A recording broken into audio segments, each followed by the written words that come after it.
제가 대학 때 그 북한산을 조사한 적이 있었는데 그 중에 어떤 그 보살님께서 보통 최영 장군 이런 걸 모시는데 이분은 특이하게 메가더 장군을 모셔. 이 메가더 장군님이 그렇게 한국말 잘하시네. 호랑이가 무서운 게 호랑이 사람을 잡아먹잖아요. 목 이상은 안 먹는데요. 그리고 혓바닥으로 머리를 쫙 구루밍을 해. 그리고 바위에다 올려놓는 거예요. 얼마나 무서워.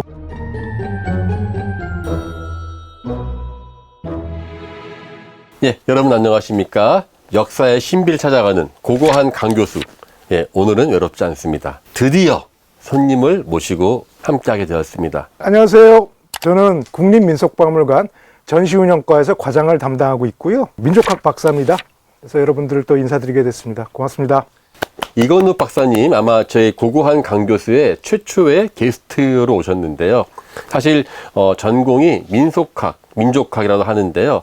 주로 이제 시베리아 샤머니즘을 연구하십니다. 저는 보이는 것을 연구한다면은 우리 이 박사님은 보이지 않는 것을 이제 연구하시는 그러한 분인데요. 사실 고고학과 이 무덤을 주로 파기 때문에 이제 샤머니즘 또 이런 게 많이 있는데 사실 접점이 하나 더 있습니다. 이 박사님도 공부를 러시아에서 했습니다. 실은 저희가 공부한 러시아에서는 고고학이랑 민속학이 이렇게 사이가 좋지 않아요. 고고학은 이제 뭐 시체 냄새나 맡는다고 우리가 놀리기도 하고, 그리고 또 이쪽은 뭐 너희 다니면서 호의호식하면서 어디 민속조사나 다니는 주제에 어떻게 이렇게 고고한 세상을 넘보느냐 그러는데요. 실은 두 개 학문이 합쳐야 우리의 어떤 인류의 문화, 문명, 어떤 삶에 대해서 우리가 좀 그 흔적도 찾고 미래도 또 우리가 볼 수 있는 것 같아요. 사실 우리 고고학은 이제 땅만 파면은 물질만 나오기 때문에 그 갖고 있었던 그 사람들의 속마음은 정말 알기 어렵잖아요. 근데 반대로 또 우리 민속학 하시는 분들은 그 사람 자체들의 그 정신 문화까지 같이 연구하기 때문에 또 제가 볼 때는 너무 근거 없이 말하는 거 아니야 저거 이렇게 어떻게 막 단정을 짓지 마 이렇게 하는 경우도 있는데 하여튼 뭐 이렇게 잘 서로 보완이 되는 것 같습니다. 사실 제가 우리 이 박사님을 떠올리게 된 가장 큰 동기가 예전에 한번 다른 영상에서 제가 무덤 파다가 가위 늘린 얘기 했거든요. 뭐 물론 그거는 귀신이 아니었죠. 저는 그냥 그 가위 늘려가지고 헛것을 본 것 뿐이었는데 귀신이 무엇입니까? 우리 민속학자가 보기에는. 저는 실은 귀신을 연구하지만 귀신 영화 같은 거 잘 못 봐요. 대신 이야기를 좋아해요. 채집하고 이런 건데 이제 영화 같은 거 워낙 임팩트가 있으니까 무서워서 못 보는 거고, 귀신이 뭐냐 그리고 많은 사람들이 묻기는 하는데요. 아카데믹하게 얘기를 한다면 네. 이른바 귀는 땅에서 올라오는 기운, 신은 하늘에서 내려오는 기운이라고 말할 수가 있거든요. 근데 뭐 그런 얘기를 사람들이 좋아하지는 않잖아요. 귀신 그러면 뭐 밤에 보이는 그게 진짜냐 아니냐 그러는데 미리 말해서 하나의 기운인 것 같아요. 기운. 이게 뭐 귀신이 있냐 없냐부터 과학이냐 비과학이냐인데 우리가 말하는 거는 이것이 귀신이 있다 없다가 아닙니다. 엄밀히 말하면은 사피엔스가 등장해서 진화하는 과정에서 귀신이라는 존재를 언제나 믿어왔고 우리가 발굴하면은 무덤에 나오는 수많은 물건들은 결국은 그러한 귀신 내지는 보이지 않는 존재에 대한 믿음이 그것을 만들었기 때문에 그러니까 귀신을 우리가 믿자는 게 아닙니다. 인간들은 귀신을 믿어왔다는 것을 우리가 말하고 싶은 것이죠. 넣어주는 이유가 무엇이냐? 이 사람이 죽고 난 다음에 그 사람의 존재가 사라진다라고 본 것이 아니잖아요. 죽어도 이 사람은 그 어떠한 존재는 계속 이어져 간다. 그게 아마 귀와 신의 모습으로 나온다라고 하기 때문에 묻는 건데, 그러니까 무덤을 만드는 것 자체가요. 제가 옛날에 배울 때는 네안데르탈인 때에 시작됐다. 거의 20만 년 전이다. 요즘에는 더 올라가요. 최근에 아프리카에서 호모 날레디라고 하는 또 새로운 그러한 그 호모속이 나왔는데 이 사람들이 또 무덤을 만들었다라고 하는 연구가 나오거든요. 무덤을 만들었다는 것 자체가 그와 같은 존재에 대한 그 확신을 갖고 있기 때문에 한 거잖아요. 그렇다면은 인간의 역사는 곧 귀신을 믿는 역사가 아니었을까라는 생각을 좀 고고학적으로 해보긴 해요. 뭐 저도 강 박사님 의견은 동의를 하고요. 죽음을 생각하는 건 우리 존재를 생각하는 거거든요. 그렇죠. 그러니까 우리가 인간의 종교성을 가진다. 그것도 신을 믿는다. 또 귀신의 존재를 믿는다. 그거를 가진다는 자체가 굉장히 인간적인 행동이라고 생각을 해요. 우리 이 박사님 공부도 시베리아에서 하셨는데 시베리아 귀신하고 우리나라 귀신 그 차이가 좀 있을 것 같아요. 일단 둘 다 무섭죠. 그런 거 있는데 우리나라 귀신은 어떻게 보면 층이 있어요. 뭐 우주신이 있고 뭐 지역신이 있고 인격신이 있고 등등 어떤 계층이 나눠져 있다면은 시베리아는 좀 더 자연적인 것 같아요. 동물이 있고 물론 이제 거기도 지역신이 있고 우주신이 있는데 좀 더 자연스러운 냄새가 나고요. 지금 우리나라 같은 경우는 동물신 같은 건 없거든요. 근데 강 박사님 잘 아시겠지만 브리아트가 북한 노의원이라고 그러잖아요. 황소, 뭐 소의 신이 들어올 고 독수리가 들어올 수도 있고 거기 신들이 좀 더 어떻게 보면은 옛날 말 그대로 하는 것 같아요. 그러니까 우리나라 귀신들이 오면 뭐 최영 장군이 들어와도 우리 어떤 감으로 얘기를 하겠죠. 근데 거기서는 귀신이 들어와서 얘기를 할 때 진짜 300년 된 귀신이 300년 된 말을 하더라고요. 제가 대학 때 그 북한산을 조사한 적이 있었는데 북한산 그때만 해도 그 김신조 사건 이후로 지금보다 훨씬 더 많은 지역이 군 작전 구역이라서 거기는 민간인이 못 갔거든요. 그러니까 거기에 수많은 그 암자들이 막 있었던 거 조사한 적이 있었는데 그 중에 어떤 그 보살님께서 보통 최영 장군 이런 걸 모시는데 이분은 특이하게 메가더 장군을 모셔요. 있어요. 지금도 있어요. 근데 더 웃긴 건 이 메가더 장군님이 그렇게 한국말 잘하시네. 빙의가 돼가지고 장군님한테 전화하시는데 그냥 유창한 한국어를 하셔가지고 그때는 몰랐는데 지금 돌아서 생각해보면 어디서 배우셨지 한국말을? 아니 그게 우리가 관념의 차이인데 시베리아 샤먼 같은 경우는 신이 들어와. 네. 그리고 샤먼 자체는 다른 세계로 가요. 네. 그러니까 그 귀신이 들어와서 내 몸을 빌리는 거야. 그러니까 그때 당시 얘기를 한다고. 그 언어나 이런 게. 근데 우리나라 무당들은 신이 와. 그럼 들어온 걸 알아서 원래 같이 노는 거예요. 그렇기 때문에 그 내적 상태에서 우리가 흔히 쓰는 언어적 시스템이 필요가 없는 거지. 종교에서도 그렇죠. 우리가 만약 천당이나 지옥을 갔을 때 우리가 지금 언어로 내가 우리 할아버지와 얘기를 할까? 지금 당장 우리 90년대 쓰던 서울말도 이해가 안 가는데 그 언어 세계는 따로 있는 거예요. 우리 저기 고등학교 때 국어 시간에 외웠잖아요. 불림 문자, 교회 별전에서 말을 하지 않아도 뜻이 통하는 단계. 신과 인간의 소통에서 실은 그게 제일 중요한 거지. 그 내가 들은 거를 해석해 주는 게 어떤 종교 사제들의 임무였고. 요즘에 이제 에이펙이 돼가지고 이제 왜 금관들 다 모아놓고 전시한다는데 그 금관 자체가 사실은 그렇게 그 신과 소통하기 위한 일종의 와이파이 같다라고 하는 비유를 하는데 그런 식으로 받아가지고 그 뜻을 전할 때는 분리문자 단계가 되어야 된다고 해야지만 그 샤먼들이 전할 수 있는 게 아닌가 싶기도 하고 저는 솔직히 하자면은 실제로 그분들이 얼마나 슈퍼파워가 있는지는 모르겠는데 분명한 거는 그런 게 있다라고 믿어야지만 인간의 역사는 발전할 수 있지 않을까. 일단 믿음을 갖고 있어야 되고 확실히 고고학자들은 이제 유물론자들이라 유물 중심으로 이제 판단을 해요. 근데 저 같은 경우 이제 관념을 좀 많이 보잖아요. 너무나 희한한 걸 많이 보거든요. 그러니까 진짜 귀신이 들어왔을 때 저도 궁금해요. 왜냐면 시베리아 조사했었지만 거기 이제 그 샤먼한테 뭐 우리가 뭐 공수를 받고 이런 걸 목격하는 걸 되게 부정탄다고 하잖아요. 그러니까 결국 이제 의뢰자가 제가 돼야 되는데 클라이언트로서 제가 저를 맡겼을 때 그들이 저에 대한 어떤 말 그대로 예언을 한다든가 저의 미래를 보는 걸 했을 때는 되게 신비로운 경험이 많았거든요. 바이카로스가 제일 샤먼들이 많잖아요. 거기 보면은 그 샤먼 바위 근처 발굴했다면 실제 6,000년 전에 샤먼 무덤이 나왔어요. 그러니까 그 샤먼 바위가에서 있는 연기는 과거도 있었다는 것은 실제 고고학적으로도 증명이 되었는데 바이칼 남쪽에 그 뚠가라고 하는 가봤어요? 예. 뚠가가 거기가 또 우리나라로 보면 계룡산 같은 데잖아. 그 요양소도 있고 거기서 매년 샤먼들 축제를 해요.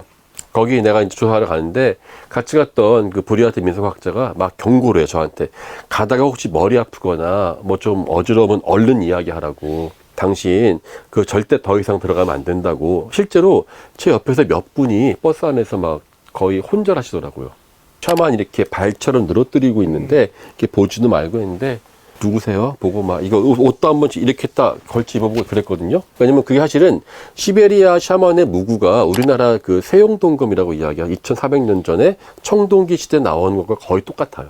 기본적인 모티브는 아이디어가 거울이 있고 칼도 있고 방울이 있고 하기 때문에 저한테 정말 중요한 자료가 되는데 저도 한번 그 궁금하긴 해요. 과연 어떤 느낌일까? 그게 우리 일상에서도 많이 봐요. 아직도 우리나라에서도 마을 제사 같은 걸 많이 지내요. 우리 속담에 며느리 춤추는 꼴 보기 싫어서 굿 안 한다고는 안 한다는 속담이 있어요. 그게 뭐냐면 굿거리 중에 이제 무당이 옷을 들고 자 나오세요. 그래서 사람한테 옷을 입혀줘요. 그리고 춤을 추는 거예요. 정말 잘 추게 돼 사람. 제가 얼마 전에도 본 건데 그 무감 쓴다고 그러거든요. 그 옷을 입혀주니까 너도 나도 아주머니 나서 춤을 추는데 시어머니 입장에서 마땅치 않았던 거죠. 근데 그때 거의 신을 받는 거, 신이 나는 거지. 신난다 우리 말에. 신난다가 그 신이 예, 그 신이에요? 그 신이에요. 신바람, 신난다. 우린 신의 민족이잖아요. 자리거지 굿이라고 사람이 죽으면은 귀신이 좋아하는 소리가 있어요. 새소리, 쇳소리, 그리고 바구니 긁는 소리. 이른바 고리짝풍류라고 하는데 이건 이제 그 죽은 그 자리에서 보통 이제 바구니를 긁으면 이제 신이 들어와요. 들어오는 걸 어떻게 할까? 대를 세우거든요. 대를 잡고 있어요. 근데 그때 제가 조사했을 때는 이 대를 잡은 사람이 너무 무서워서 놓치더라고. 근데 무당이 대신 잡고 공수를 내주는 거야. 아버지 얘기를 하는 거예요. 내가 그때 뭘 못했구나 뭐. 그래서 실은 우리가 맘만 먹으면은 그 장면, 방금 신을 느끼는 장면, 체험하는 장면을 여러 가지 볼 수가 있는 거죠. 사실 그 지금 하는 그 사실 그거 가장 큰 문제가 그 수많은 그 프로세스, 퍼포먼스를 우리 못 봐요. 못 보고 우리가 보는 유령은 무엇이냐. 암각화에 그려져 있는 그 굿하는 장면. 실제로 보면은 그 유라시아 초원 샤만들은 북을 치잖아요. 북. 근데 북의 형상이 마치 태양의 형상처럼 생긴 북을 치는 경우도 있고 또 우리나라 같은 경우는 세영동검과 함께 꼭 같이 나오는 게 방울.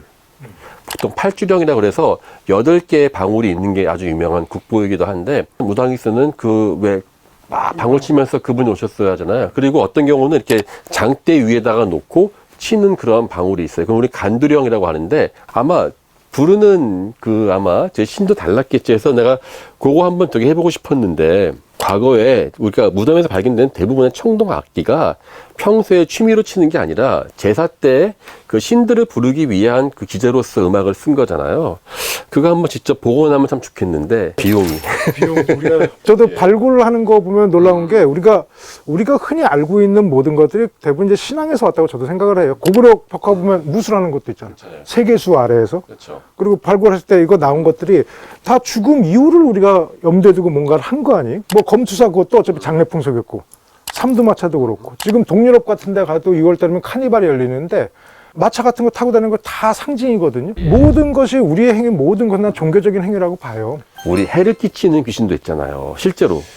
실질적으로 우리는 악귀라는 개념은 없어요. 악귀에서 복수하는 건 일본의 개념이에요.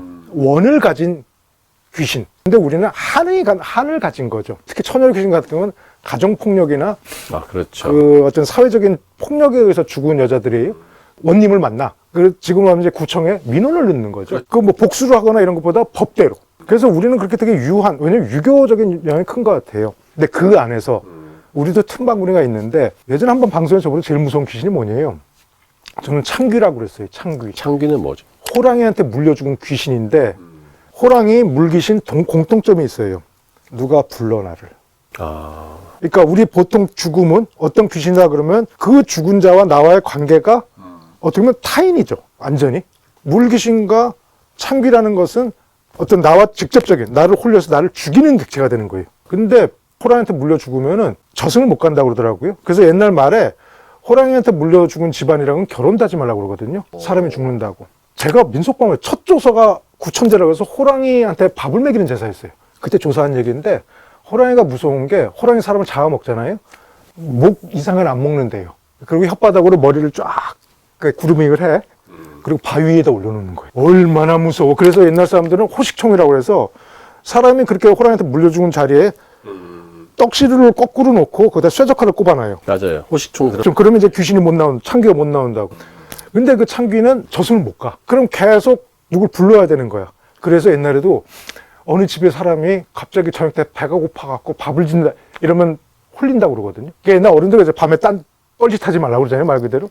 물귀신 같은 경우는 지금도 뭐 이야기들이 많은데 대부분 그것도 누가 부르는 거예요. 루살카 알죠, 러시아? 루살카 러시아 물귀신. 저기 그 인어 계통인데 원래 태초의 물귀신은 우리가 상징으로 보면 농사 관련이 있어요. 그래서 러시아 루살카 같은 건 봄철에는 루살카 부르는 풍습이 있어요. 비를 내려주잖아요. 예, 그리고 머리가 이렇게 풍성한 만큼 벼가 뭐 이제 농산물이 자라라 그러는데 이게 물로 완전히 습합이 되면은 이제 사람을 홀리는 귀신이 되는 거죠. 실제로 저희가 물 빠졌다 나온 사람들 꺼내온 인터뷰들 보면은 누가 불렀다예요. 홀림 현상. 바라바시라는 유적이 있는데 러시아는 길이 없어 그냥 산에 우리가 길을 만들어서 한 2억이 넘어서 현장을 가는데 제가 이제 그 유적을 담당하니까 잠깐 저기 캠프 갔다 오니 생긴 거예요. 매번 가는 길인데 그날따라 내가 길을 잃어버린 거예요. 대낮이고 뻔히 보이는 데거든. 그래가지고 나중에는 이게 공포가 엄습하니까 디카로 막 찍고 내 동영상 남길 정도였어. 혹시 누가 발견하면은. 근데 다행히도 나를 저쪽에서 산속에서 3명이 날 발견한 거예요. 그래가지고 찾아가지고 제가 갔었던. 근데 그때는 누구한테 홀렸다기보다 그냥 뭔가 사람이 순간 방향 감각이 흐트러지는 그러한 지형이나 그러한 환경이 있지 않나라는 생각이 좀 들긴 해요. 네. 이렇게 유물론자랑 살면 참 지루합니다, 삶이. 홀렸다 홀렸다고 생각을 해, 그냥. 홀렸다고 인정하는 순간 저는 다시 현장을 못 나갑니다. 좀 봐주세요, 좀. 예. 근데 저는 재밌는 게 지금 호랑이 물려갔다라고 이야기했잖아요. 참 재밌는 게 용이 이렇게 왜 그 우리나라는 중국에서만 나온다 생각하는데 용과 호랑이가 같은 이미지로 등장하거든, 샤먼이. 가운데 사람이 있으면, 샤먼이 있으면 그 사람을 양쪽에서 호랑이나 용이 잡아먹는 듯한 형상을 하는 그 그림들이 청동기가 중국에 나와요. 그래서 그걸 어떻게 해석하냐면 그거를 잡아먹히는 것이 아니라 이 사람의 홀령이 호랑이를 부른다라고 해석을 하긴 하는데 용이나 이제 사람이 가운데 있으면은 그 주변에서 그 짐승이 물어뜯고 있는 장면이 얼마 전에 나왔어. 터키에서. 터키 요즘에 그 유명한 그 고등 문명 있죠. 괴베클리. 그러니까 괴베클리에는 용이 나왔는데 바로 그 옆에 그 사반 부르치라고 하는 데가 또 나왔어요. 같은 시대인데 거기에는 집자리에 옆에 이렇게 가운데에 이 곰같이 생긴 사람이 딱 이러고 서 있고 양쪽에서 짐승들이 막 다가오는 형상을 한 거예요. 그래서 그때 작년에 현장에서 발굴자가 이제 이거는 정말 해석을 못 하겠다라고 나한테 이야기해가지고 이거는 아마도 이 동물한테 먹히는 거에 대한 공포를 표현한 동시에 그 육식동물들을 내가 부릴 수 있다라고 하는 샤만들의 힘을 표현한 것 같다라고 이야기하니까 되게 재밌고 좀 이렇게 괴베클리가 최초의 어떠한 사원이라고 이야기하잖아. 그러니까 그럴 정도로 아마 인간들이 갖고 있었던 그러한 공포심이 그렇게 있지 않았을까. 저는 좀 소름이 돋는 게 이래서 인류학자들이 거기 같이 들어가야 돼요. 그러니까 아까 잡아먹는 것 같다고 그랬잖아요. 시베리아에서 내림구슬 할 때 또는 내가 신이 들어왔다는 걸 느꼈을 때 어떤 죽음을 체험할 때 그 동물들이 와서 나를 다 찢어놓는다고. 그렇죠. 찢어놔서 다시 재배치를 하는데 우리가 내림굿이라는 게 무당이나 샤먼이 죽음을 경험하는 거라고. 그래서 다시 태어나는 건데 그 안에서 나오는 동물들은 자기의 수호신이나 이런 것이 될 수도 있고 그런 거는 같이 그 데이터가 있으면 같이 보고선 한번 추적을 해야 되겠네. 왜냐면 시베리아 샤머니즘도 요즘은 이게 시베리아 자체의 것만이 아니라 이걸 알기 위해서는 뭐 중동의 어떤 조로아스터교라든가 그렇죠. 또 인도의 신화라든가 해서 어떤 인간의 종교성이라는 게 한 지역만 갖고 우리가 공부를 할 수는 없거든요.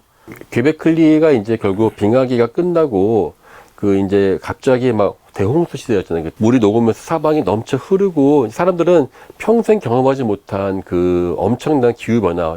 아마 요즘에 그 지구 온난화의 몇 배 정도의 그러한 차이였을 거란 말이지.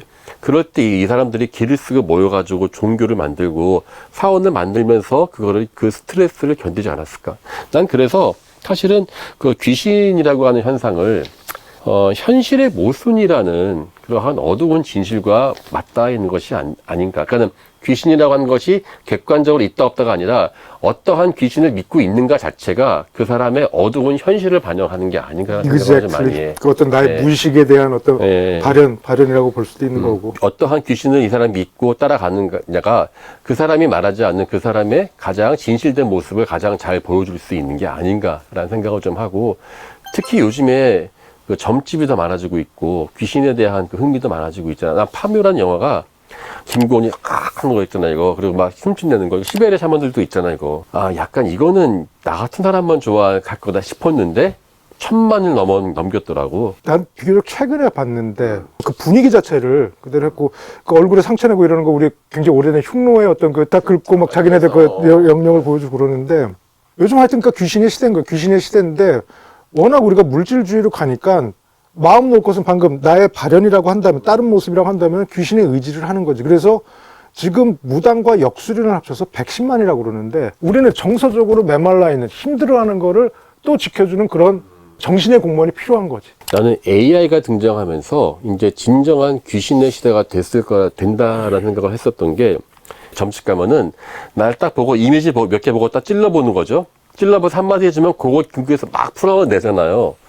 난 GPT가 딱 그런 것 같았어. 그러니까 AI가 우리의 대부분의 어떠한 그 이야기들을 풀어낼 수 있다고 믿는 순간 태양을 보고 바람을 보고 나무를 보면서 아마 종교성을 부여하듯이 또 그러한 시대가 되는 게 아닌가 싶긴 한데 나는 좀 솔직히 왜 사람들은 점점 종교화, 신앙화가 될까요? 그랬을 때 그 종교의 어떤 원초적인 기능에 대해서 우리가 좀 필요했다는 그런 고민을 토해. 우리가 지금 서로 많은 문제점들을 서로 엉켜 있는 거예요. 문제점들이.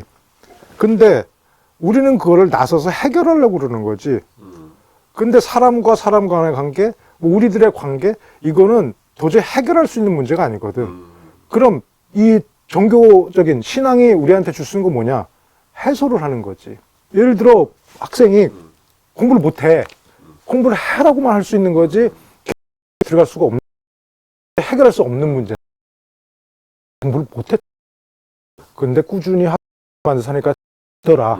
이건 거지. 공감을 해주고 어떤 거리를 풀어준 게 해소인데, 지금 우리 현대사회에서는 누구나 뭘 해결하려고 그래. 난 저 큰 아파트가 갖고 싶어. 안 돼. 난 좋은데 취업하고 싶어. 안 돼. 귀신을 믿는다든지 아니면은 점을 좋아하고 이런 분 공통점은 미래에 인생을 잘 살고 싶어하는 욕망이 있는 분들이 그렇게 해요. 삶에 대한 의지가 전혀 없는 사람들은 점을 볼 이유가 없어요. 내가 당장 인생이 싫은데 뭘 잘 살길 바라겠어. 그러니까 점집에 가는 사람들은 나는 어떻게든 이걸 더 잘 살고 싶다라고 하는 의지가 표현나요. 사실 인간들은 죽음과 멸망을 되게 두려워하잖아요. 그래서 당신의 죽음에 대한 공포를 누그러뜨리고 당신의 죽음은 끝이 아니라는 것을 끊임없이 사회적으로 문화적으로 인지시켜 주지 않으면은 그 사회는 발전시킬 수가 없기 때문에 이렇게 말해요. 무덤은 인간이 만들어낸 가장 최고의 발명품이다라고 이야기를 해요. 왜냐면 인간으로서 가장 무서워하고 두려워해야 될